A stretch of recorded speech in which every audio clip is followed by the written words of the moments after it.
Clip number 988۔ اس clip میں آپ قرآن پاک کی سورہ شعراء کی آیت نمبر 15 سے 19 تک کی تلاوت، ترجمہ قرآن اور تفسیر قرآن سراۃ الجنان سماعت فرمائیں گے۔ بسم اللہ الرحمن الرحیم۔ ترجمہ: اللہ کے نام سے شروع جو نہایت مہربان رحمت والا ہے۔ قال کلا فاذهبا بآیاتنا انا معکم مستمعون۔ ترجمہ: اللہ نے فرمایا ہرگز نہیں، تم دونوں ہمارے معجزات لے کر جاؤ، ہم تمہارے ساتھ ہیں، خوب سننے والے ہیں۔ قال، فرمایا، اللہ تعالیٰ نے حضرت موسیٰ علیہ السلام سے فرمایا وہ تمہیں ہرگز قتل نہیں کر سکیں گے، کیونکہ میں انہیں آپ پر مسلط نہیں ہونے دوں گا بلکہ آپ کو ان پر غالب فرما دوں گا۔ اللہ تعالیٰ نے حضرت موسیٰ علیہ السلام کی درخواست منظور فرما کر حضرت ہارون علیہ السلام کو بھی نبی بنا دیا اور دونوں کو حکم دیا کہ تم دونوں میرے دیے ہوئے معجزات لے کر جاؤ، ہم اپنی مدد و نصرت کے ذریعے تمہارے ساتھ ہیں، اور جو تم کہو اور جو تمہیں جواب دیا جائے اسے خوب سننے والے ہیں۔ فَأْتِيَا فِرْعَوْنَ فَقُولَا إِنَّا رَسُولُ رَبِّ الْعَالَمِينَ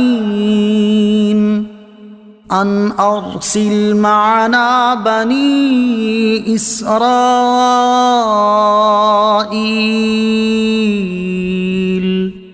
ترجمہ: تو فرعون کے پاس جاؤ، پھر اس سے کہو بے شک ہم دونوں اس کے رسول ہیں جو تمام جہانوں کا مالک ہے، کہ تو ہمارے ساتھ بنی اسرائیل کو بھیج دے۔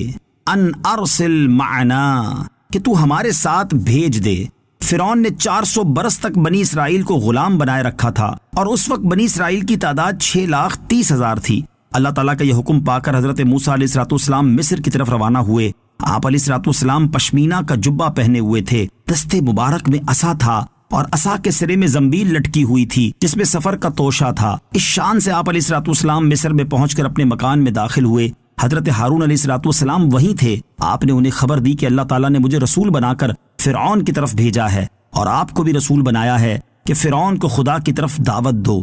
یہ سن کر آپ علیہ السلام کی والدہ صاحبہ گھبرائیں اور حضرت موسیٰ علیہ السلام سے کہنے لگیں کہ فرعون تمہیں قتل کرنے کے لیے تمہاری تلاش میں ہے، جب تم اس کے پاس جاؤ گے تو وہ تمہیں قتل کر دے گا۔ لیکن حضرت موسیٰ علیہ السلام ان کے یہ فرمانے سے نہ رکے، اور حضرت ہارون علیہ السلام کو ساتھ لے کر رات کے وقت فرعون کے دروازے پر پہنچے۔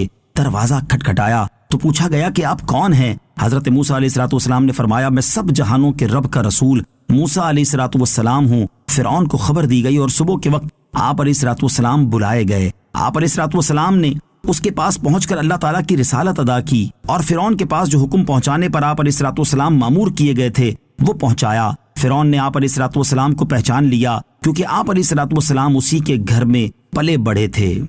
قال ألم نربك فينا وليدا ولبثت فينا من عمرك سنين وفعلت فعلتك التي فعلت وأنت من الكافرين۔ ترجمہ: فرعون نے کہا کہ ہم نے تمہیں اپنے ہاں بچپن میں نہ پالا، اور تم نے ہمارے یہاں اپنی عمر کے کئی سال گزارے، اور تم نے اپنا وہ کام کیا جو تم نے کیا، اور تم شکریہ ادا کرنے والوں میں سے نہیں ہو۔ قالا، کہا، جب فرعون نے حضرت موسیٰ علیہ السلام کو پہچان لیا تو احسان جتاتے ہوئے آپ سے کہا کہ ہم نے تمہیں اپنے شاہی محل میں بچپن میں نہ پالا، اور تم نے ہمارے محل میں اپنی عمر کے کئی سال گزارے۔ مفسرین فرماتے ہیں کہ حضرت موسیٰ علیہ السلام نے فرعون کے محل میں 30 سال گزارے، اور اس زمانے میں حضرت موسیٰ علیہ السلام فرعون کے عمدہ لباس پہنتے تھے، اور اس کی سواریوں میں سوار ہوتے تھے، اور اس کے فرزند کے طور پر مشہور تھے۔ وفعلت، اور تم نے کیا۔ فرعون نے مزید یہ کہا کہ اے موسیٰ، تم نے ہمارے احسانات کے باوجود قبطی کو قتل کیا، اور تم شکریہ ادا کرنے والوں میں سے نہیں ہو، کیونکہ تم نے ہماری نعمت کی شکر گزاری نہ کی اور ہمارے ایک آدمی کو قتل کر